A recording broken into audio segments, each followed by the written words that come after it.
the model that ran on Huawei. Quick note before we start. This podcast is AI generated.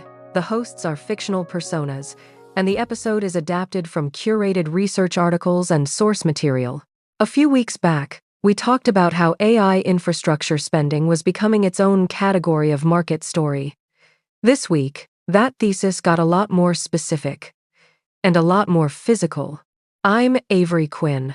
I'm Miles Arden. The through line this week isn't one headline. It's a set of moves across chips, cloud, and power that all trace back to the same underlying reality. AI's compute hunger is creating a land grab over the infrastructure underneath it.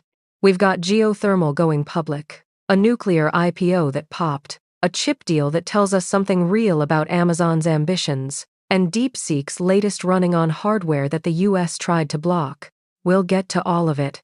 Yeah, and I want to hold that framing, because some of these stories are being covered as separate energy or tech items. They're not. They're different slices of the same table. That's worth keeping in mind as we go. Let's start with the one that feels most physical.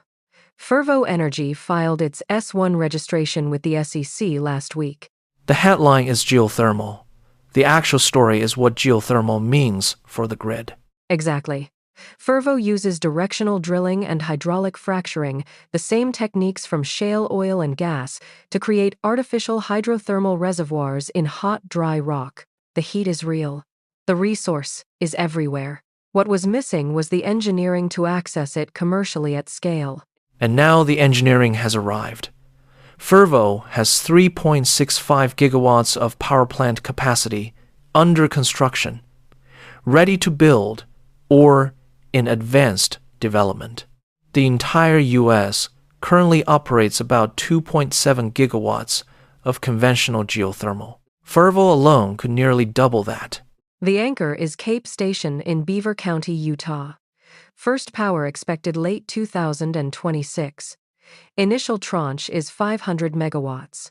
But they have permits in place for an additional 1.5 gigawatts on the same site, and estimates suggest the location holds up to 4.3 gigawatts total.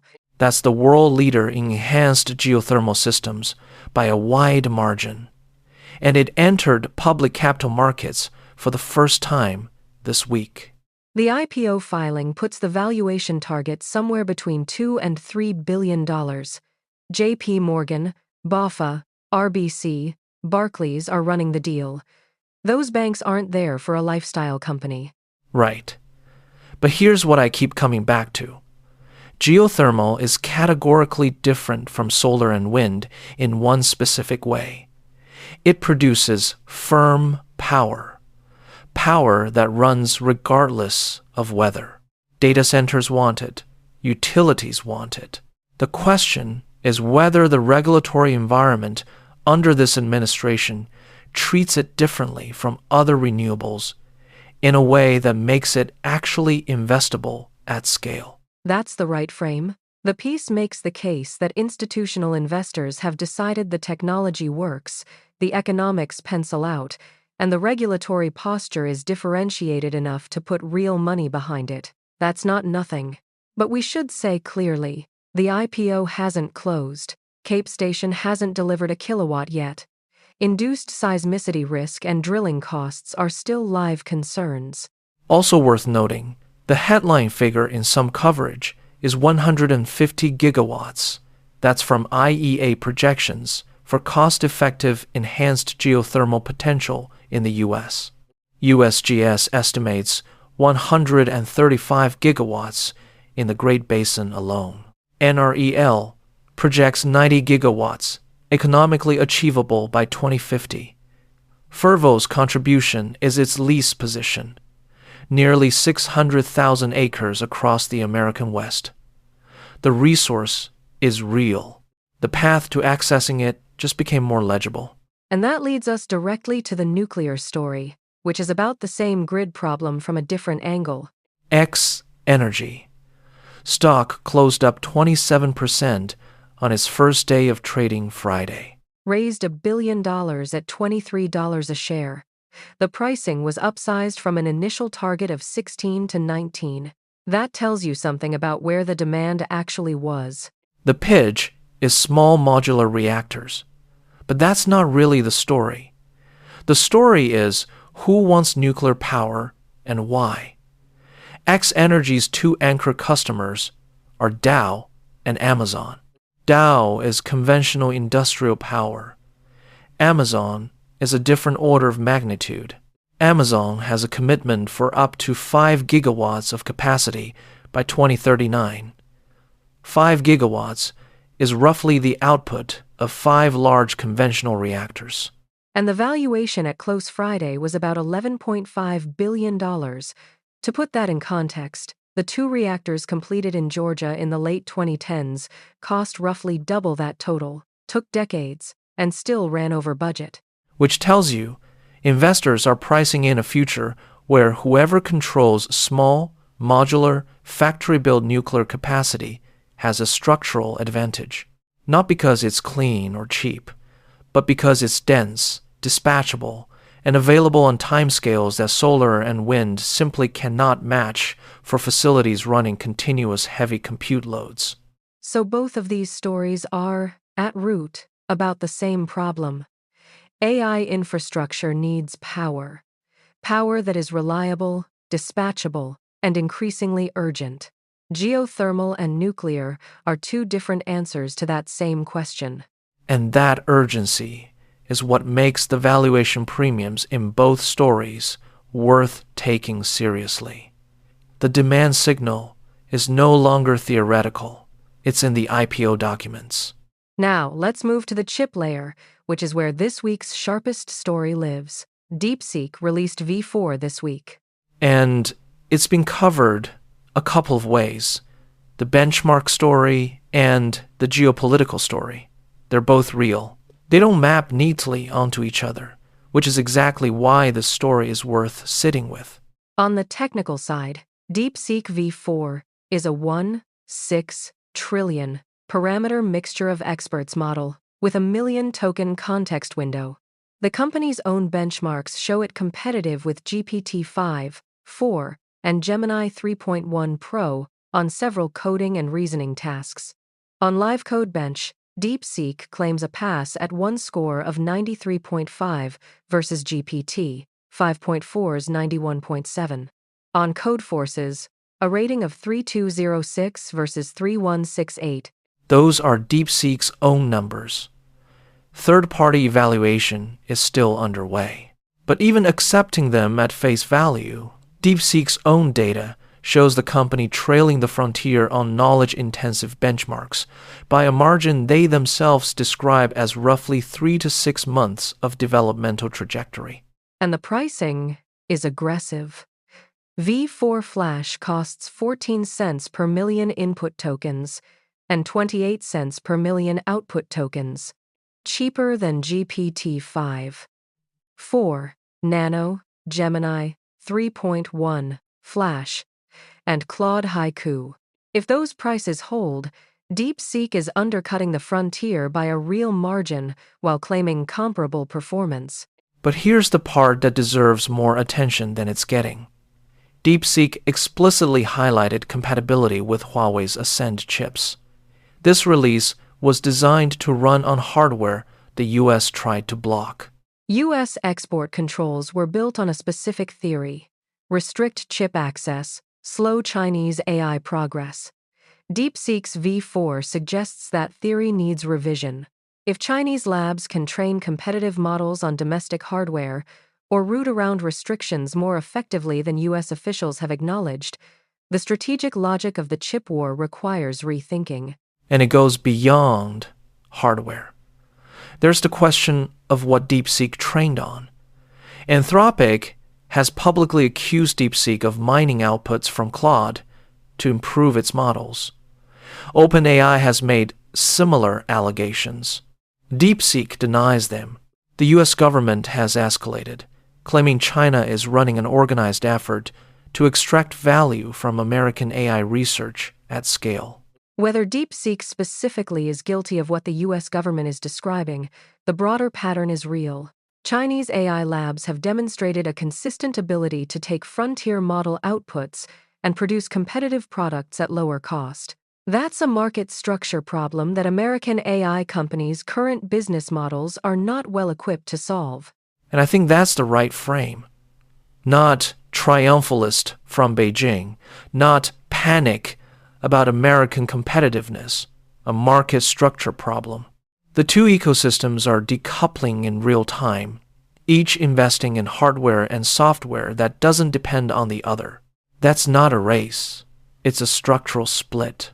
That framing connects directly to the Meta and Amazon story this week. Tell me about it, because the standard read was that Amazon scored a customer and Google lost one, and you're saying that's the surface story. I am. Meta signed a deal to power AI infrastructure with millions of AWS Graviton CPUs. The headline is, "A Cloud Rivalry Win." The real story is what that deal says about Amazon's chip ambitions. Explain. Graviton has been AWS's homegrown ARM processor since 2018. For most of its life, it was a cost play. Cheaper than Intel or AMD for general computing. Good enough for workloads where raw performance wasn't the primary concern. The AI era changed the calculus. GPUs dominate training. But once a model is trained, the inference workload, answering queries, running agents, executing code, that runs differently. That's CPU territory. And AWS designed Graviton 4 specifically for AI inference. Specifically for that moment when a model is already built and needs to answer millions of queries efficiently. That's a meaningful pivot. Amazon is arguing its custom silicon can serve the AI inference market at lower cost and acceptable performance than NVIDIA's offerings, without requiring customers to buy into NVIDIA's ecosystem. And Meta is the proof point. A serious buyer making a deliberate infrastructure choice. When a company of Meta's scale validates a chip architecture, it changes the credibility calculus for every other potential customer. Exactly. Amazon's CEO Andy Jassy has been explicit. The company wants to win on price performance, not chip brand name. The Meta deal is the latest evidence that this strategy has real customers at scale. And what's being underplayed is what this means for NVIDIA. NVIDIA's Vera CPU, announced this month, targets the same inference market, AI agents, real-time reasoning, code execution. AWS designed Graviton for the same use case. They're competing for the same workloads. Amazon is using Meta as a proof point that its version wins on price performance. That's not a theoretical argument. It's a deployed workload at scale. So across all of these stories, there's a common thread. The compute stack is fragmenting. Chips, cloud, power. It's all being reconfigured around AI infrastructure demand, and no single player, American or Chinese, is guaranteed to control the outcomes. That's the right synthesis. But I want to add one more piece that feels like it belongs in this conversation, even though it's from a different domain entirely. There's a piece in Big Think this week about why some physicists are starting to question the entire theory of everything project. 100 years of failed unification attempts has led some researchers to suspect the problem is not finding the right equation. It's that the entire framework may be asking the wrong question. General relativity and quantum mechanics both work. They just don't work together. At the scales where gravity operates at quantum levels, the mathematics collapses into infinities. Every attempt to force them together produces elegant equations that nature refuses to confirm. The historical record is extensive. Kaluza's 1919 attempt required a dilatant field that has never been observed. Einstein pursued unification for decades without updating his framework for quantum phenomena already well established. Grand unified theories required super-heavy particles that would make the proton unstable. The proton does not decay. Current limits are 10,000 times more stringent than what the simplest GOOT models predict. And this is the part I find most clarifying. Every major class of extended unification has produced testable predictions. None have been confirmed, not minor discrepancies, categorical experimental verdicts. So, what's the alternative? Some physicists argue the Standard Model itself, with all its apparent messiness, may be a more fundamental description than the symmetries theorists prefer. Others point out that the energy scales required to test true unification are almost certainly beyond any collider we can build. The mathematics of quantum gravity and the mathematics of the Standard Model may simply be incommensurable at the most fundamental level. Not because we lack the right equation, but because nature does not operate on a single, unified set of rules at all scales. And I include this story not to change the subject, but because it is a useful reminder about epistemic humility. In physics, the dream of unification has persisted for a century. The experimental results have not arrived. That is a useful comparison for how we talk about AI sovereignty narratives. Things that feel decisive and clear in the moment often turn out to be more conditional than the framing suggests. That's a good note to end on. The DeepSeek story feels like a decisive geopolitical moment. The Fervo and X-energy stories feel like clear signals about energy infrastructure. But we should hold those conclusions with some discipline. The IPO has not closed. The first reactor has not been built. The benchmarks are self-reported, and the physics has been wrong before. All true, and all worth remembering. This is a weekly briefing on what happened, not a verdict on what it means. We'll keep watching. We'll be back. Thanks for listening. Thanks for listening.